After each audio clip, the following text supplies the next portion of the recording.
susunod. Morning! For today's video po, ako po ay nagluluto ng binagoong baboy.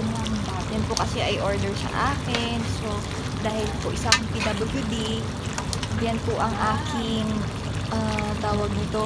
Yan po yung aking ginagawa sa araw-araw para kumita. Kahit maliit lang, pero may kita.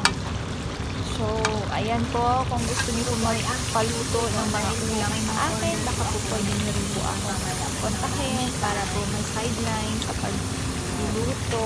Always po ako nagluluto dito sa amin. So, dinideliver ko lang din po sa baba. So, ayan, nagluluto ako kasi nagluluto po ako ng binagoongan kanina, tapos chicken curry, at saka yung lumpiang gulay. Yun po kasi yung ma-order sa akin ngayong araw. So, ayan po. Malapit na po maluto yung aking binagoongan. Sarap po yan kasi yung bagoong ko talaga niluto ko muna with chili para mas medyo maanghang konti, matanggal yung lansa. So yan lang po muna. Bye bye po. Thank you po. Pa-follow na po.